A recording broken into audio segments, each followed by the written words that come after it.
aqui. Esse triângulo aqui, ó. Né? Que tem. A gente vai explicar tudo. Eu tô falando de uma forma leiga. O Sérgio vai explicar direitinho aqui pra gente. Eu ainda nem chamei ele aqui. Triângulo, o Quantec.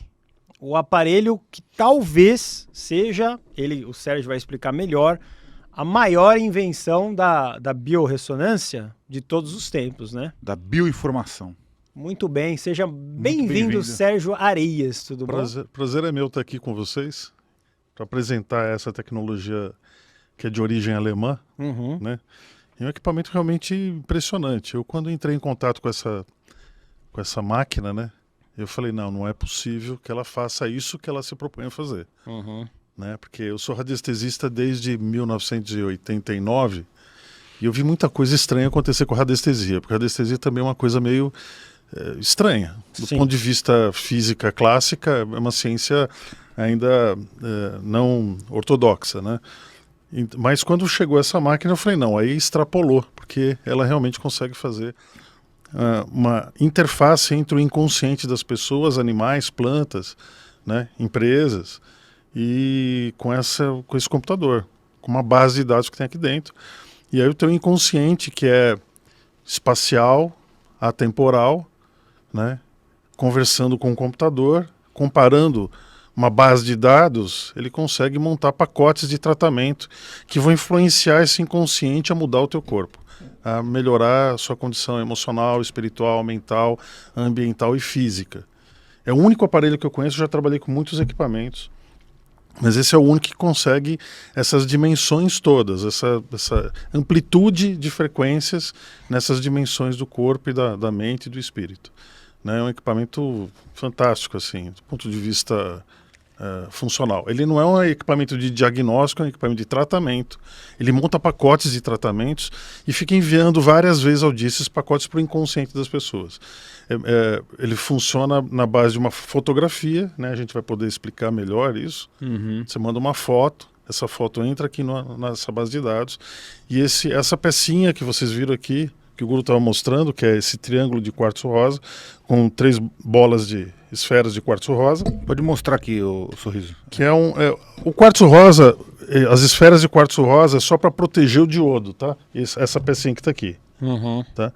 O diodo e o ruído branco é o que faz a interface com o inconsciente e com o computador. Tá? Então, é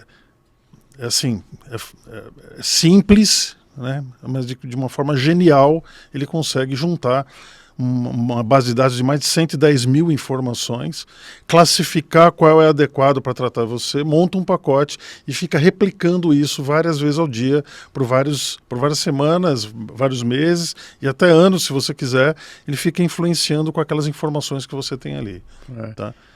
Eu confesso que a primeira vez que eu vi o Quantec, eu falei, isso aí não sei não, hein? Eu achei milagre demais para ser verdade. E acho que você também. Eu também. Não, eu tive uma resistência grande, Guru, pelo seguinte, porque eu achei o seguinte, eu trabalho com radiestesia. O que eu levava, por exemplo, horas para fazer avaliação numa pessoa, horas de trabalho em cima com instrumentos simples, de pêndulos, varetas e coisas assim, ficar horas. Eu não consigo chegar aos pés do que ele faz em minutos. Você percebe? Por quê? Porque ele é muito rápido, ele usa um banco de dados enorme, né? Ele compara com milhares de coisas. Você, para ficar pegando um pêndulo, perguntando uma coisa, 2, 3, como é que você faz uma pergunta de 110 mil coisas? Então é muito... Ele é um ordenador fantástico do ponto de vista qualitativo, né? Escolher, selecionar aquilo que pode ajudar a pessoa naquilo que a gente quer, no nosso objetivo. O sorriso daqui a pouco ele tá sapientemente ali colocando uma câmera bem enquadradinha ali. Agora nós vamos conhecer, para quem quiser. Esse é o Quantec, esse aparelho aqui, eu vou até pedir pro Sérgio mostrar o diodo de novo. E agora você tá bem ali, O diodo é essa pecinha que tá aqui embaixo. Do meio. Eu vou tirar aqui até pro pessoal ver melhor, É essa peça aqui, essa caixinha aqui, Tá. E aí ele tem essa... Eu posso ver essa caixinha? Pode. Então, só para deixa eu entender. Só não desconecta ele para mim. 80 mil reais. 80 mil reais. Calma aí. Então, vamos mostrar aqui. Então, Vamos, só para entender exatamente o que eu estou vendo aqui. Você está vendo uma caixinha preta, tá, mas um clipe dourado. Um clipe dourado. Tá, beleza. Aí, um pouquinho aqui essa não vai dar para ver o que tem dentro, porque ele é um diodo, né? É uma peça da eletrônica. A gente chama diodo de ruído branco. O nome dessa... Diodo de ruído branco. O que isso significa exatamente? O diodo de ruído branco, se você lembrar antigamente, é uma peça até da eletrônica bem antiga, né? Imagina, para vocês eu posso abrir, assim, da origem que veio isso. Antigamente vocês tinham aquelas televisões de tubos catódicos grandes, aqueles tubões, sabe, assim? Sim. E aí, quando ficava entre uma estação e outra, ficava aqueles pontinhos brancos, aquele chiado. Né? O que os pesquisadores, tanto na França quanto em Princeton, primeiramente em Princeton, na Universidade de Princeton, eles descobriram que o diodo reage com consciências de grupo. Eles levaram esse diodo numa casa de shows e descobriram que quando as pessoas se emocionavam muito, ele alterava demais. Então aí você fala assim, poxa, ele pensou, se eles se alteram muito com comportamentos emocionais, vamos organizar. Eles organizaram 75 diodos pelo mundo e começaram a colher informações de eventos que realmente emocionavam as pessoas. O primeiro evento que emocionou as pessoas no mundo, depois que ele montou esses diodos, foi o enterro da Lady Di, né, na Inglaterra. E aí alterou bastante. E o outro muito importante foi as Torres Gêmeas, né, quando explodiram as Torres Gêmeas em 11 de setembro. Aí a alteração foi muito grande. Então ele falou, poxa vida, o diodo reage com consciências de grupo.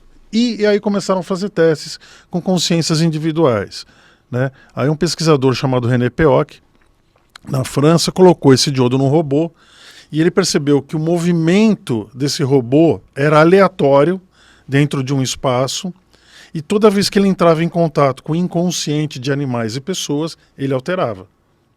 Então ele colocou uma pessoa no laboratório do sono, esperou que ela entrasse no inconsciente, ou seja, sono profundo, e aí entrava uma pessoa na sala, a pessoa dormindo profundamente, ligava esse robô que fazia um barulho para atrapalhar o sono da pessoa.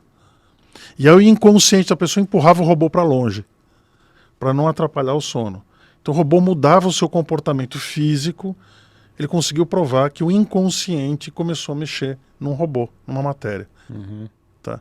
E fez vários testes, vários anos, pesquisas dentro de laboratório de sono, com rigor científico, tudo isso. Aí esse pesquisador alemão falou assim, poxa, se eu tenho uma máquina, uma peça da eletrônica que consegue conversar com o inconsciente, e no inconsciente você tem todos os traumas, todas as coisas que te fazem viver do jeito que você vive, e eu tenho uma peça que faz uma biocomunicação, né, com um robô, eu vou colocar isso no computador e vou começar a conversar com esse inconsciente dentro de uma base de dados. E aí começaram as pesquisas do Quantic, isso em 1990, na década de 90. Tá? E isso foi evoluindo, né? Foi evoluindo muito até. Então hoje, por exemplo, aqui no Brasil nós conseguimos fazer uma pesquisa científica na Unesp, na Universidade de Marília, com um pesquisador chamado José Ordenes, chileno, e ele começou fazer um tratamento para pessoas cardíacas e diabéticas, com diabetes e hipertensão, e com incoerência cardíaca, com vários equipamentos. Ele começou a ver que, com 4 anos de pesquisa aqui no Brasil, dentro da universidade, ele também teve reações físicas fantásticas. Então a gente sabe que nem o Guru falou, como funciona, explicar isso, como funciona, só baseado em resultado. Tá? Então eu tenho vários casos que eu vou contar para vocês aqui hoje, né, que vão demonstrar, vocês vão entendendo como é que é o mecanismo de funcionamento disso. Agora, provar cientificamente é a mesma coisa que querer provar como funciona um fóton gêmeo de um canto para outro, você mexe nele a quilômetros de distância, o outro que é o gêmeo, que é o Einstein falava que a ação dos fótons gêmeos, que são partículas de luz, tinha uma fantasmagórica ação à distância. Até o Einstein falou isso, porque ele falou assim, não dá para explicar por que você mexe numa coisa aqui e ela reage do outro lado de lá.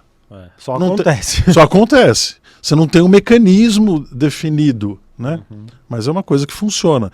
Então veja, baseado no fóton gêmeo, que são as fotos, que você consegue interferir com a foto dentro do computador e, através do diodo, fazer uma comunicação instrumental com esse inconsciente dessa pessoa, a gente consegue mudar o comportamento, mudar coisas que são realmente físicas, né, no corpo. O organismo, então.